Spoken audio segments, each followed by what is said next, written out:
Laura Kuenssberg, who now presents the flagship Sunday morning show, behaving in an absolutely reprehensible fashion. I'll show you how bad that was, shall I? We're in this situation because Boris Johnson lied. He said that his deal... It's quite a charge. It's not a charge, it's a statement of fact. It's a simple statement of fact. But what I'm doing with Laura Kuenssberg is using her as an example of what's happened to an entire country, all right? So she is culpable, of course she is, but she's not unique. I'll give you just a little flavour of why that was such a ridiculous thing to do, okay? Today is Wednesday. It's quite a charge. My name is James O'Brien. It's quite a charge. Tomorrow is Thursday. It's quite a charge. Absolutely ridiculous. Boris Johnson is a liar. It's quite a charge. That's not a charge. Look, that is like saying the sun will come up tomorrow. Actually, I can't prove the sun will come up tomorrow, so that is more like saying the sun came up this morning. Let's see what she's got to say about that. The sun came up this morning. It's quite a charge. Do you see what's happened? That's the BBC. That's not one of these weird new channels populated by weird, strange people who can't get a job in proper broadcasting for love nor money. In fact, one of these channels I was looking at the other day, almost everybody on it has been fired by LBC. It's an astonishing achievement. But that's the BBC. That's Stephen Flynn, an elected parliamentarian, the leader in Westminster of the biggest party in Scotland, describing facts, describing liars, describing a liar, and describing lies. So if you're watching that, you're thinking, oh, I don't really get involved in the partisanship. I don't really get involved in the tribal side of it. I'm still, not fully paid up member of any team at all. I like my... So you're thinking the BBC is your friend. You're thinking the BBC is the place you can go to for an even keel. God forbid you watch Question Time. But the idea that you can be the most senior interviewer on the BBC and you challenge someone stating facts about A, Boris Johnson, and B, Brexit. He said none of the things that are currently happening would happen. Everybody else, including the DUP, said that they would. He said that checks in the Irish Sea would happen only over his dead body. Well, I've got some news for you. There are currently checks on goods making their way into Ireland. It's quite a charge. It's not a charge. It's a matter of fact. Go there and watch it. You'll see. Absolutely incredible. Boris Johnson said that he would lie down in front of a bulldozer in the event of a new runway being built at Heathrow. It's quite a charge. He said it. It's on tape. It's all there. It's on the record. Boris Johnson said that when Vladimir Putin invaded Crimea, it was because of the European Union's provocation. It's quite a charge. Not a charge. And finally, Jacob Rees-Mogg, and quite possibly Boris Johnson as well, said that Brexit would deliver cheaper food. There is currently rationing in your local supermarket. It's quite a charge. Just go and look at the tomatoes, Laura. Seriously, it's not difficult. So where are we today? I think we're knocking at the door of a question I thought I'd never have to ask you again, which is how the hell did he get away with it?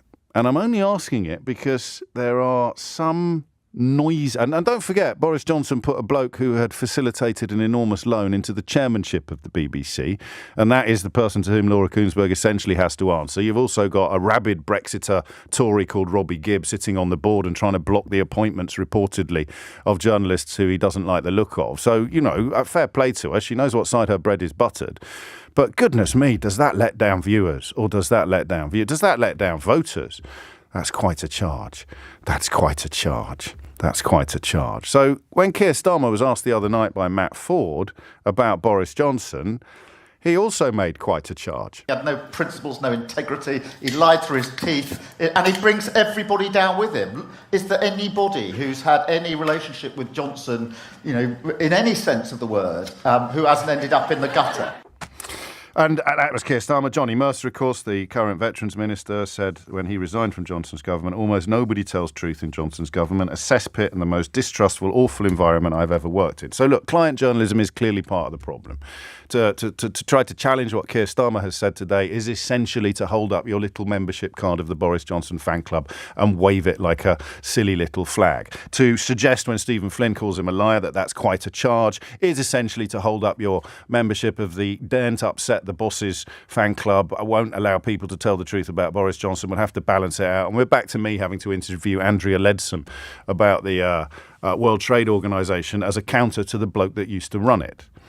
But how has he got away with it? That's the question, right? And I want you to take it all the way up to the flagship political programme on the national broadcaster, because this isn't just about Idiots' Corner or trolls on Twitter or people on mysteriously funded television stations spouting propaganda or secretly funded lobby groups masquerading as think tanks and claiming that Liz Truss or Boris Johnson are the best thing since sliced bread. This is the state broadcaster. This is the BBC, right? And the reason we're looking at it today is because we're looking at Northern Ireland. And we're looking at the most compelling evidence today that Boris Johnson is a barefaced liar. And he lies about anything. He jeopardises the actual peace process in order to massage his own ego or secure some form of short-term political gratification. This is not an opinion. This is counting, and it is catastrophic. And if you think that rationing in supermarkets is a problem, you ain't seen nothing yet if the peace process in Northern Ireland is in any way derailed. And he lied. He lied about what would happen, which has led him to this position this week. And this is incredible. I failed properly to articulate this yesterday. Oh, that's very kind of you. Well, I felt I could have done a better job. He is now attacking or threatening Rishi Sunak's willingness to abide by the treaty that Boris Johnson signed. I don't have the words for this. I didn't have them yesterday, and I don't have them today. It's almost beyond articulation how utterly bent this situation is now. Boris Johnson, surrounded by the usual brain-dead ERG headbangers and DUP tub-thumpers, Boris Johnson is threatening Rishi Sunak because Rishi Sunak is minded to abide by the terms of the treaty that Boris Johnson signed. Boris Johnson signed the treaty, did a lap of honour, bloviated endlessly about getting Brexit done, and then introduced a bill that was literally designed to undo it. He introduced a bill that was literally designed to allow an autonomous, a unilateral abandonment of the terms of an international treaty that he had signed. That's not unprecedented. It happens. It doesn't usually happen 10 minutes after you've signed the treaty and before the ink is even dry. So this attack now, these manoeuvres being undertaken by Boris Johnson are being undertaken because Rishi Sunak wants to abide by the terms of the treaty that Boris Johnson signed, while Boris Johnson wants a British Prime Minister to have the right to set fire to it. It's quite a charge. It isn't.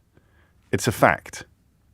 It's a statement of reality. It's an evidence-based analysis of where we are.